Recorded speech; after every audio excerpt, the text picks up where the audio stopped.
So the jam that you've just heard us do was in the key of A, and we're playing sort of a slow, traditional 12-bar blues that so many people will be familiar with when you start on this line. I would suggest, and I think you agree with me on this, Thomas, is as a precursor to this lesson and to what we're going for today, that you should be comfortable with the minor pentatonic position 1, the major pentatonic, and also perhaps major scale position 1, which is more, which is this position just here. Just because the first thing that we're really going to be looking at is the difference between this major third and the minor third and where to do that.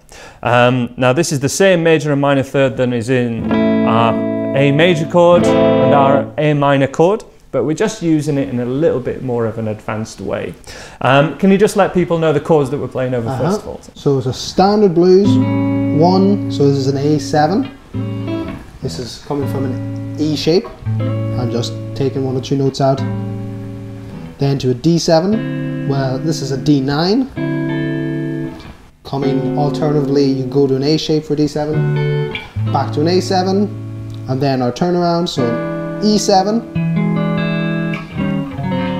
down to a D7, and then A, D, E. And all of those chords, along with everything that we cover in this episode, is written out as a lesson plan with the tab and these chord sequences written out, and even full blues backing tracks. And we're going to be doing 3 of these. All of that is on the website, on both the Andy Guitar website and the Your Guitar Academy website. Links are in the description if you are watching on YouTube. So the first thing that I want to make people aware of when we're starting to get a lot more feeling and a lot more trying to get some more advanced concepts into the blues soloing is where to play the major third and where to play the minor third. So for the first note that we're going to be really playing is the A note. It is the same A as is the root note essentially.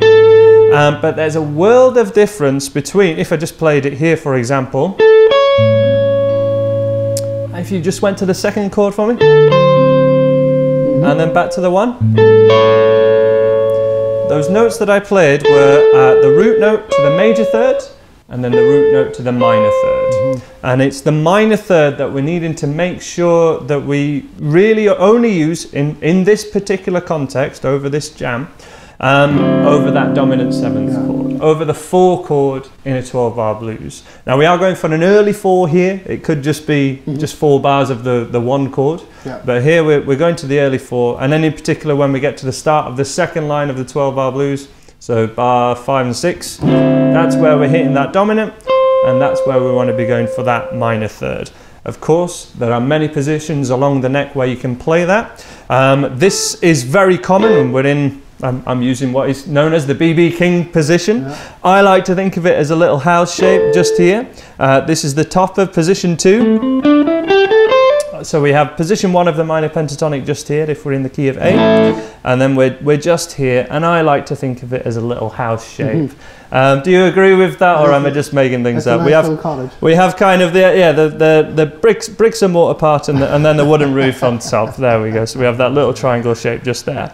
And if we just play those notes, these 4 notes just here, if this is unfamiliar to you, those are exactly the same 4 notes as the middle 2 strings from position 1, just to try and connect it to something that you may have done before.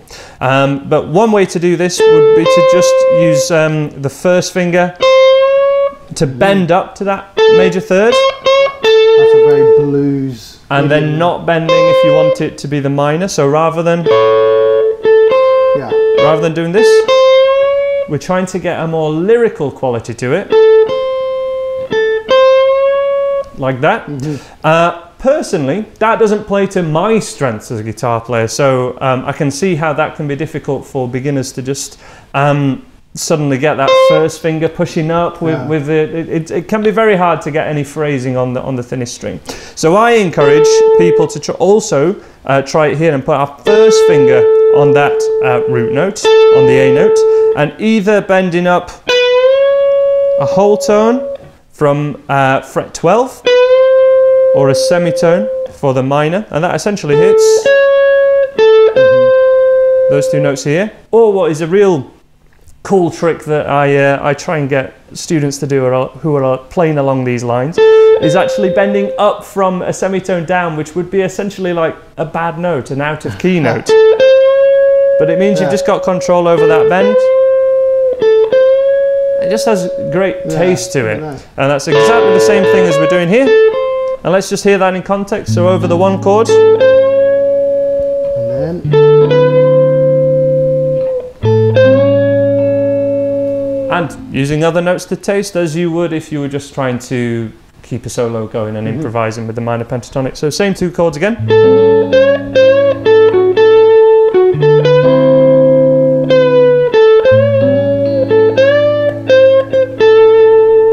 So much you can do, and I'm essentially playing two notes. It's so powerful. Sticking along a similar lines when we get to the second line of the 12-bar blues.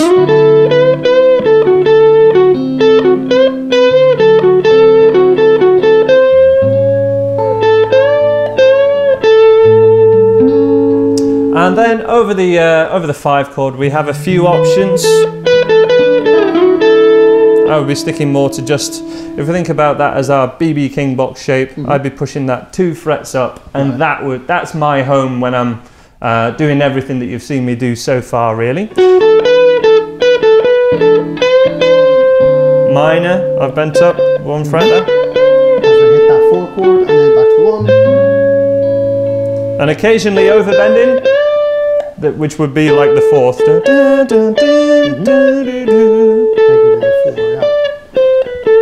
And there's an awful lot of taste there, but that as an exercise, and even just sticking to trying to force yourself to just play 2 notes,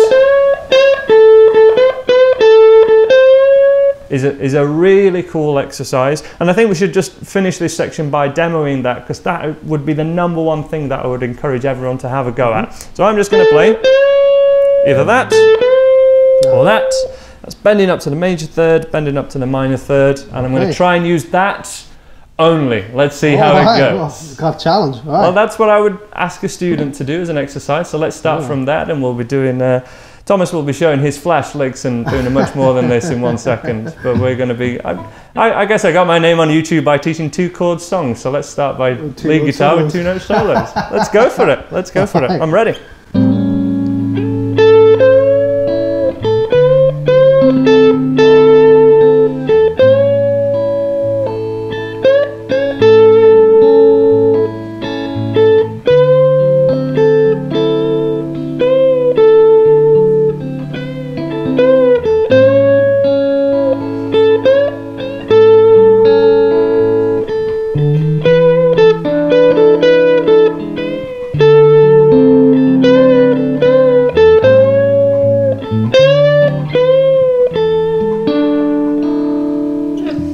Plenty of cheating in there, because I am always choosing to either bend up to another note or not bend or overbend, but essentially just playing frets 10, 12 and 13 to play an entire blues solo and focusing on that phrasing and when to bend up to the major 3rd and minor 3rd.